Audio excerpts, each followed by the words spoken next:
우리 본문 같이 읽겠습니다. 사도행전 11장 1절부터 18절까지 우리 번갈아 읽겠습니다. 사도행전 11장 1절부터 18절까지입니다. 유대에 있는 사도들과 형제들이 이방인들도 하나님의 말씀을 받았다 함을 들었더니 베드로가 예루살렘에 올라갔을 때 할례자들이 비난하여 이르되 네가 무할례자의 집에 들어가 함께 먹었다 하니 베드로가 그들에게 이 일을 차례로 설명하여 이르되 내가 욥바시에서 기도할 때 황홀한 중에 환상을 보니 큰 보자기 같은 그릇이 내 귀에 매어 하늘로부터 내리어 내 앞에까지 드리워지거늘 이것을 주목하여 보니 땅에 네 발가지목과 들짐승과 비늘목과 공중에 나는 것들이 보이더라. 또 들으니 소리 있어 내게 이르되 베드로야 일어나 잡아먹으라 하거늘 내가 이르되 주님 그럴 수 없나이다. 속되거나 깨끗하지 아니한 것은 결코 내 입에 들어간 일이 없나이다 하니 또 하늘로부터 두 번째 소리가 있어 내게 이르되 하나님이 깨끗하게 하신 것을 네가 속되다고 하지 말라 하더라. 이런 일이 세 번 있은 후에 모든 것이 다시 하늘로 흘러 올라가더라. 마침 세 사람이 내가 유숙한 집 앞에 서 있으니 가이사랴에서 내게로 보낸 사람이라. 성령이 내게 일어나사 아무 의심 말고 함께 가라 하시매 이 여섯 형제도 나와 함께 가서 그 사람의 집에 들어가니 그가 우리에게 말하기를 천사가 내 집에 서서 말하되 네가 사람을 욥바에 보내어 베드로라 하는 시몬을 청하라. 그가 너와 내 온 집이 구원받을 말씀을 내게 이르리라 함을 보았다 하거늘 내가 말을 시작할 때 성령이 그들에게 임하시기를 처음 우리에게 하신 것과 같이 하는지라. 내가 주의 말씀에 요한은 물로 침례를 베풀었으나 너희는 성령으로 침례를 받으리라 하신 것이 생각나노라. 그런즉 하나님이 우리가 주 예수 그리스도를 믿을 때 주신 것과 같은 선물을 그들에게도 주셨으니 내가 누구이기에 하나님을 능히 막겠느냐 하더라. 그들이 이 말을 듣고 잠잠하여 하나님께 영광을 돌려 이르되 그러면 하나님께서 이방인에게도 생명 얻는 회개를 주셨도다 하니라. 1절 이렇게 보십시오. 이방인 고넬료 집안 사람들이 이제 하나님의 말씀을 받고 구원받았다라는 소식이 이제 유대에까지 전해졌습니다. 고넬료 집안에 화평의 복음을 전해서 이 구원의 기쁜 소식이 넘치게 한 베드로가 이제 예루살렘으로 다시 돌아왔을 때, 자, 교회가 베드로에게 잘했다고 박수를 쳤나요? 그게 아니죠. 2, 3절 보시면 할례자 그리스도인들이 베드로를 비난했습니다.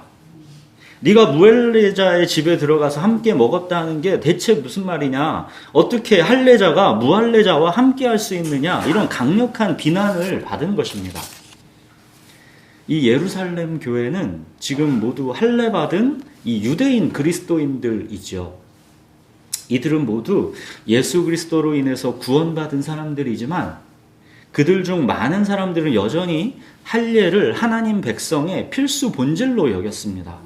예수 그리스도로 구원받는 것은 맞지만 그 전제는 그가 할례 받은 하나님의 백성이어야 한다는 것, 이 전제 조건이 반드시 있어야 한다라고 그들은 주장한 것입니다. 할례 받지 않은 이방인들은 하나님의 백성이 될 수 없다라는 강력한 편견이 있는 것입니다. 우리가 이미 보았지만 베드로도 이 강력한 편견의 예외가 아니었죠.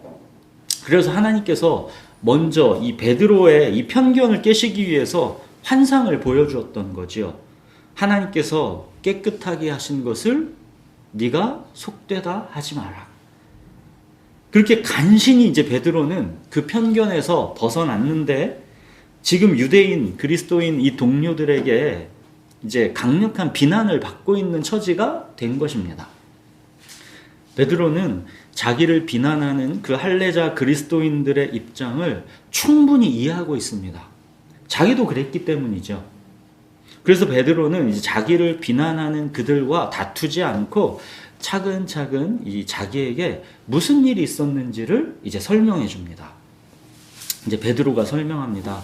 내가 욥바에서 기도를 하고 있는데 환상이 보였어.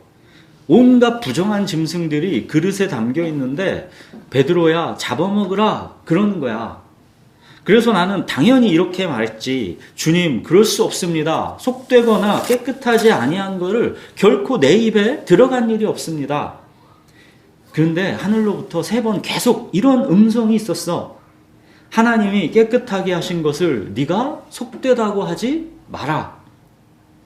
근데 그때 마침 가이사랴에서 3사람이 내가 머물고 있는 집으로 찾아왔어. 그때 성령이 내게 명령하셨다. 아무 의심 말고 그들과 함께 가라. 그래서 나만 가이사랴로 간 것이 아니라 여기 이 6 형제도 나와 함께 가서 그 이방인의 집에 들어갔어. 그랬더니 그 이방인 고넬료라는 사람이 자기에게 무슨 일이 있었는지를 우리에게 말해 주었지. 어느 날 천사가 자기에게 이렇게 말했다라는 거야. 네가 사람을 욥바에 보내서 베드로라 하는 시몬을 청해라. 그가 너와 네 온 집이 구원받을 말씀을 너에게 이르리라. 하나님은 그렇게 나에게도 이 이방인 고넬료에게도 동일하게 역사하셔서 이것이 하나님의 분명한 뜻이다라는 것을 보여주셨던 거지. 그래서 나는 이방인들에게 화평의 복음을 전했어. 그런데 그렇게 복음을 전하기 시작하니까 성령이 그들에게 임하시는데 처음 우리에게 성령이 임하셨던 그때랑 똑같이 그렇게 임하셨어. 이거를 나만 본 게 아니라 함께 그 자리에 있던 여기 이 유대인 6 형제들도 같이 보았어. 그런즉 하나님이 우리가 주 예수 그리스도를 믿을 때 주신 것과 같은 선물을 그들에게도 주셨으니 내가 누구이기에 하나님을 능히 막겠느냐. 일이 이렇게 되었는데 만약 너희들이 나라면 어찌했겠느냐. 하나님이 이방인에게도 구원을 주시려는 이 의지가 이토록 강력한데 이거를 누가 막겠느냐. 예수님께서 자기 육체로 모든 막힌 담을 헐어버리셔서 유대인인 우리나 이방인인 그들이나 모두가 다 그리스도 예수 안에서 한 몸, 한 교회가 되게 하셨는데 내가 누구이기에 대체 하나님을 능히 막을 수가 있겠느냐.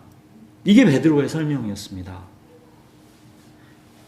자, 여러분, 베드로의 이 설명을 듣고 이제 베드로를 강력하게 비난하던 유대인 그리스도인들이 이제 마음을 바꾸고 하나가 되었을까요? 18절 보십시오. 그들이 이 말을 듣고 잠잠하여 하나님께 영광을 돌려 이르되 그러면 하나님께서 이방인에게도 생명 얻는 회개를 주셨도다 하니라.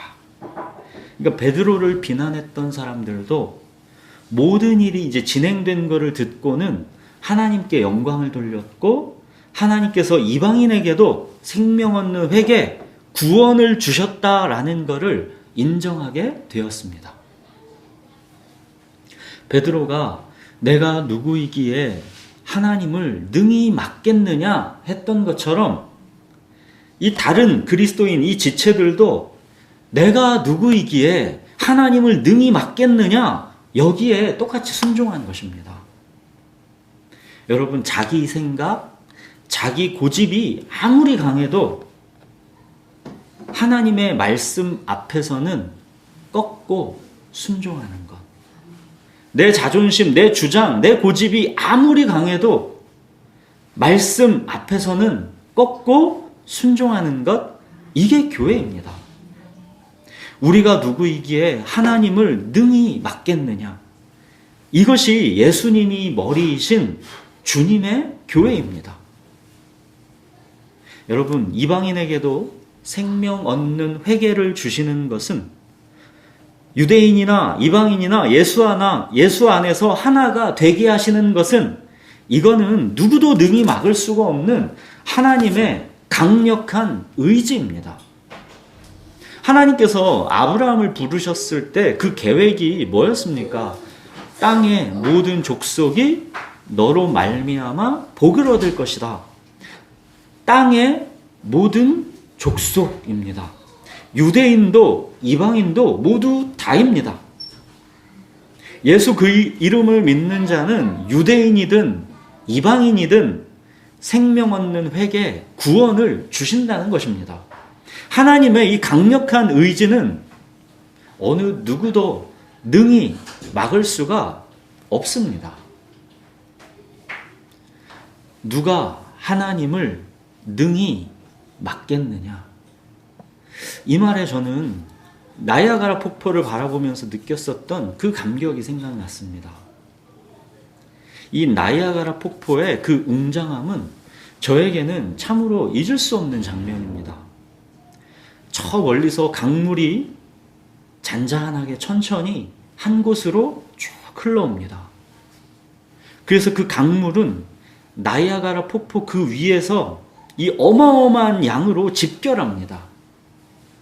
그러고는 마치 사자가 포효하는 것처럼 우렁찬 굉음을 내면서 한꺼번에 이 폭포 아래로 쫙 떨어집니다. 그 무엇이 이 나이아가라 폭포 그 떨어지는 물줄기를 거스를 수 있을까요? 그 무엇도 그 폭포의 물줄기는 거스를 수가 없는 것입니다.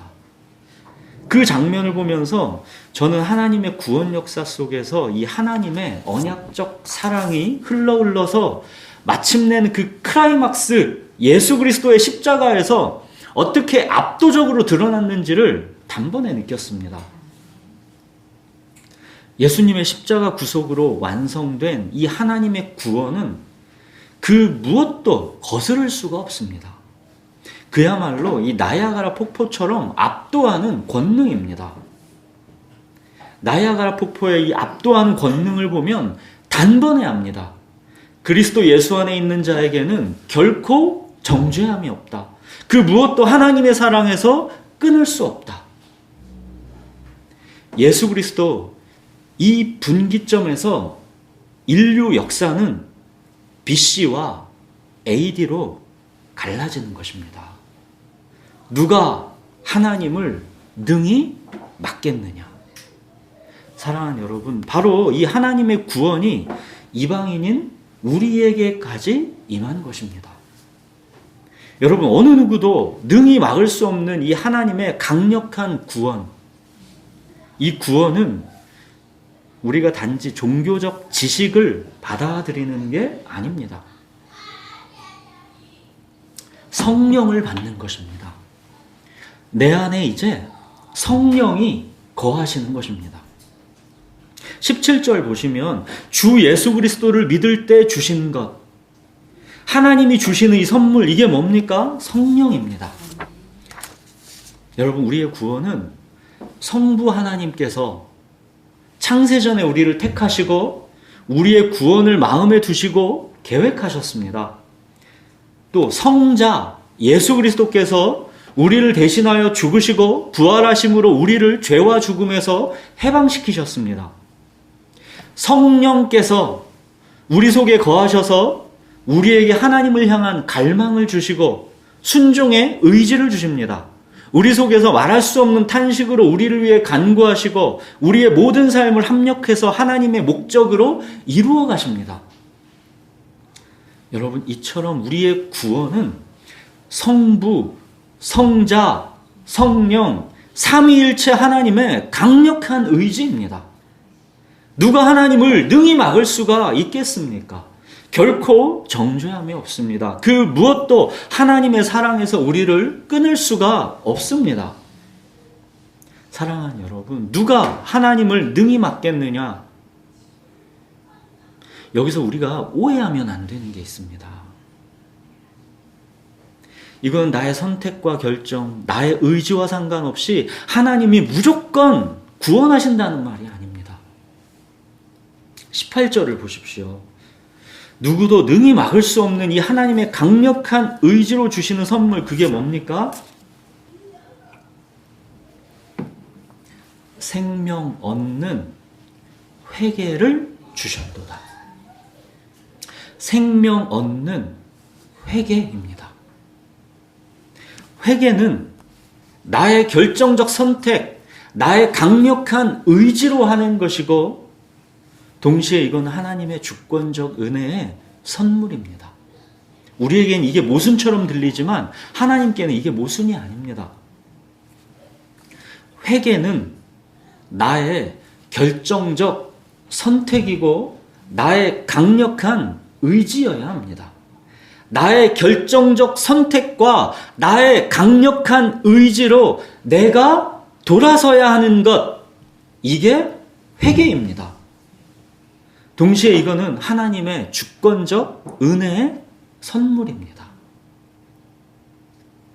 회개는 분명히 하나님께서 주권적으로 주시는 은혜의 선물이면서 동시에 그 회개는 인간의 전 인격을 다 요구하시는 것입니다. 내가 주인이었던 나의 옛 삶에서 예수님이 나의 주님이 되시는 새로운 삶으로 돌아서는 것. 나의 결정적 선택과 강력한 의지를 포함한 근본적인 돌아섬. 이게 회개입니다. 여러분, 회개 없는 구원은 없습니다. 회개가 구원의 조건이기 때문이 아니라 회개 자체가 구원이고 하나님의 선물이기 때문입니다. 생명 얻는 회개입니다.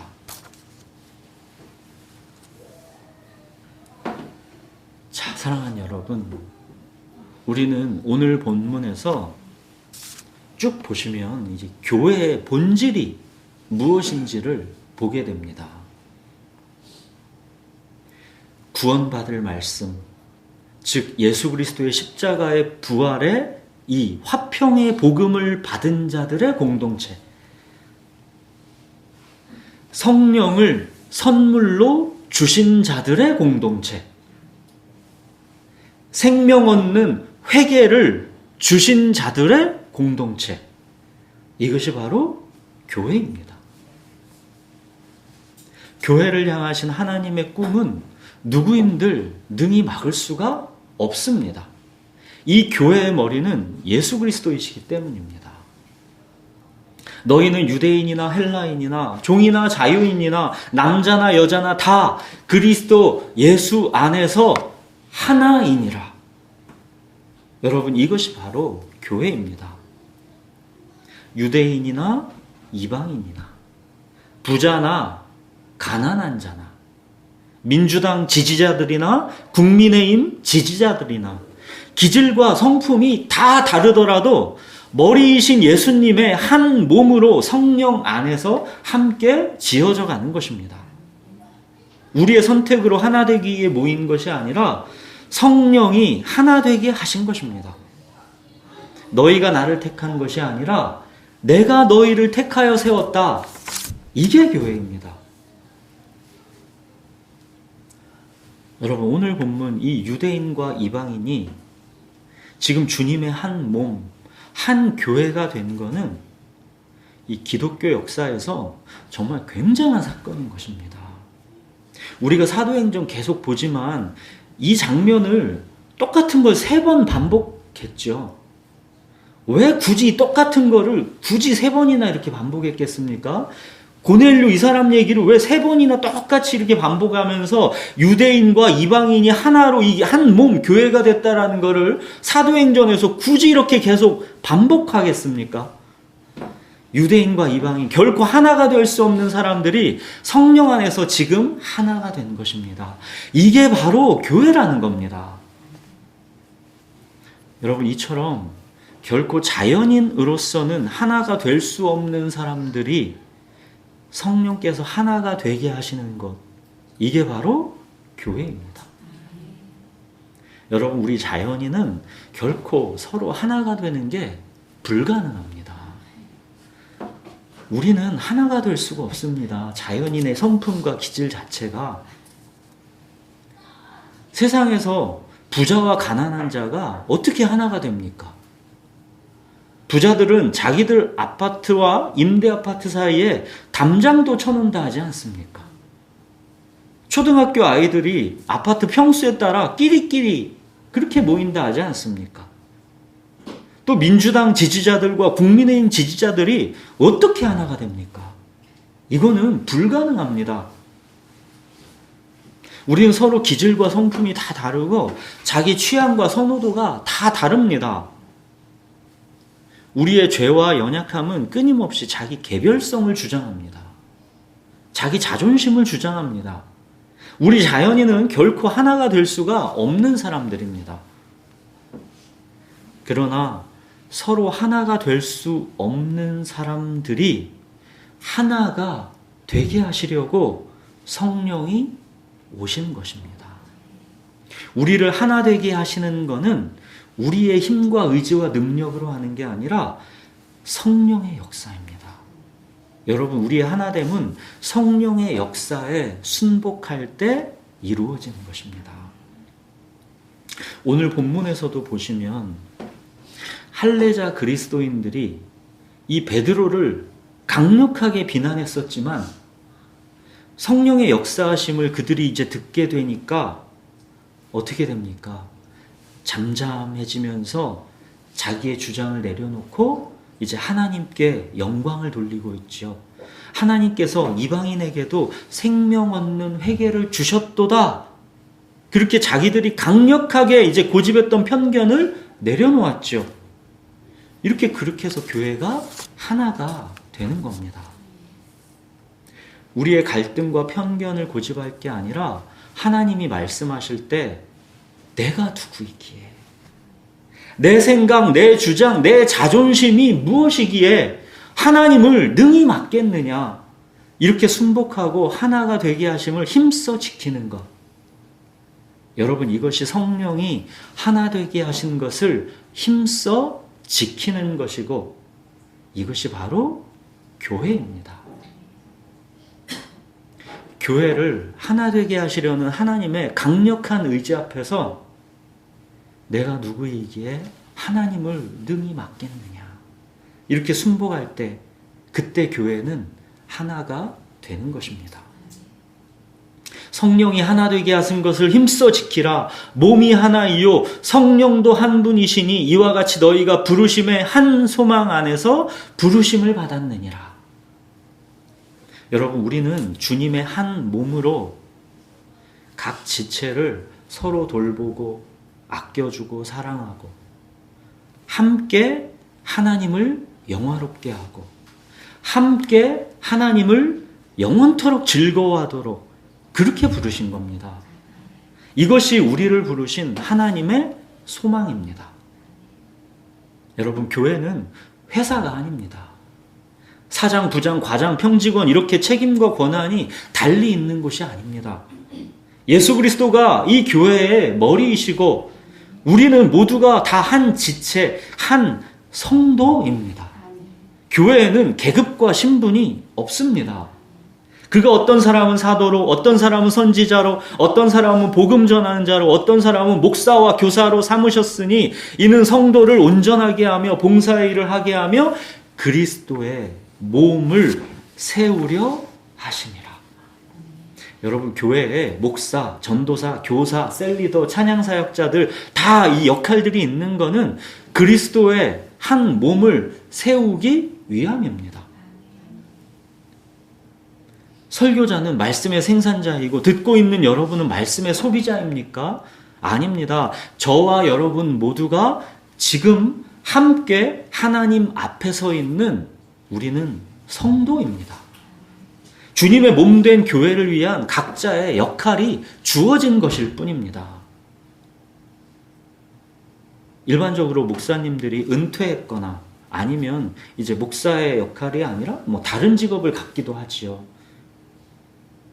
그렇게 목사의 역할이 아닌 상태에 있으면 목사님이라고 부르면 사실은 안 맞는 겁니다.